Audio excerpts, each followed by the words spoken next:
तो ब्रह्मा विष्णु महेश की भी मृत्यु होती है। अब आपको दिखाते हैं, पहले तो ये कंसेप्ट क्लियर करना पड़ेगा, नहीं तो ये चंगरा देंगे भगता नगना, झूठ बोला रामपाल ब्रह्मा विष्णु महेश तो अजर अमर है, ये बका रहे हैं बहुत दिनों तक, लोक वेद सुना के झूठे संत। तो इसके लिए हमने लालटेन दिखानी पड़ेगी। एक अंधा था, रात के समय में कहीं रास्ते से जा रहा था, रात में जगती हुई लालटेन ले रखी थी। लालटेन गांव में था, एक आधी लालटेन भी पा जाएगी, बाकी अब लालटेन की जगह टॉर्च आ गई। टॉर्च समझ लो, वो लालटेन लिए जा रहा था जलाकर, आगे से बच्चे आए थे कूदते हुए, और बूढ़ा जो अंधा था वो कहने लगा, बच्चों ध्यान से आना भाई, मुझे दिखाई नहीं देता, मैं अंधा हूँ, ध्यान से चलना बच्चों, मैं अंधा हूँ। वो बालक खड़े हो गए उस बूढ़े, वो उस अंधे के चारों तरफ, वो कहने लगे, बाबा आपको दिखता नहीं? ना भाई मैं अंधा हूँ बेटा, मुझे कुछ नहीं दिखता। फिर लालटेन किसी लिए जगा कर साथ लिए हुए हो? वो अंधा कहने लगा, तुम आँखों वालों के लिए कहीं मेरे में टक्कर ना मार दो। आपके लिए ले रहा हूँ, आँखों वालों के लिए, मुझे जरूरत नहीं इसकी। तो इसी प्रकार ये जो सदग्रंथ है इस दास के लिए लालटेन है, मुझे नहीं जरूरत थी इनकी, क्योंकि मेरे को परमेश्वर कबीर जी ने वो अनमोल ज्ञान दे रखा है जिसका समर्थन सभी वेद, गीता और पुराण कुरान सारा ही, सभी बाइबल भी कर रहा है। तो वो ज्ञान हमारे हृदय में पहले से ही इन सदग्रंथों के रहस्य को जानने से पहले ही समाया हुआ था। तो आप जी जिस ग्रंथ पर आधारित हो, उस ग्रंथ के माध्यम से वो लालटेन आपको दिखा करके आपको इस सतमार्ग पर लाने दास का उद्देश्य है।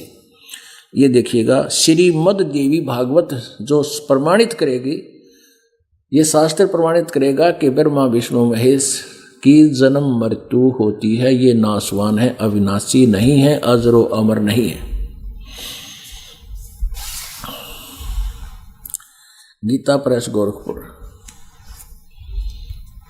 और इसके कौन है संपादक यानी अनुवाद करता? हनुमान प्रसाद पोदार, चमनलाल गोस्वामी। और ये कहाँ से प्रकाशित हुई है? प्रकाशक एवं मुद्रक हैं गीता प्रेस गोरखपुर, गोविंद भवन कार्यालय कोलकाता का संस्थान। फोन नंबर इतने थे। 123 पृष्ठ पे, तीसरे स्कंद में 123 पृष्ठ पे।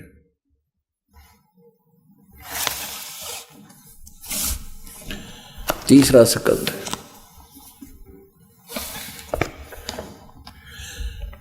अब भगवान विष्णु कह रहे हैं, दुर्गा जी की स्तुति करते हैं, तुम शुद्ध स्वरूपा हो, यह सारा संसार तुम इसे उद्भासित हो रहा है।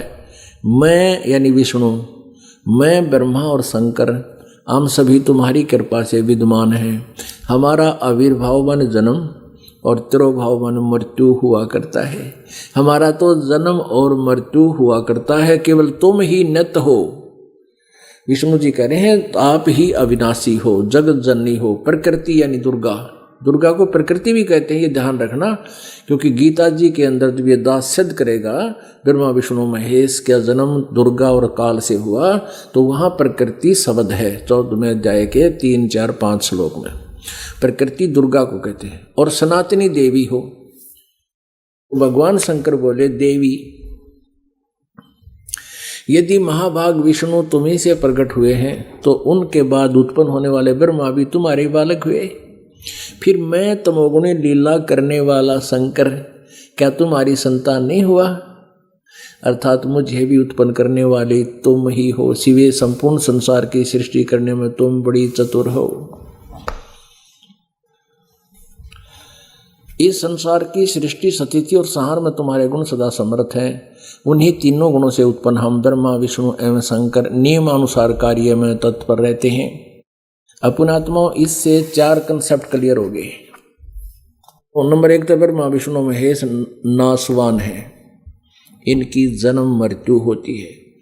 और नंबर 2 दुर्गा इनकी माता है।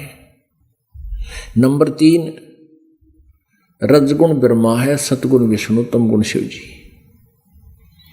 और नंबर 4 हो गया कि ये केवल नियमित कार्य ही कर सकते हैं, जिसका जैसा कर्म है उतना ही फल उसको दे सकते हैं। ये कोई परिवर्तन आप में नहीं कर सकते, आपके भाग्य में, आपके प्रारब्ध में ये परिवर्तन नहीं कर सकते। जैसा इन लोक वेद में बना रखा था, जैसा कर्म करेगा वैसा फल देगा भगवान, तो ये यहीं तक के भगवान है। जैसा तुमने पाप है, पाप भी आपको खूब देंगे।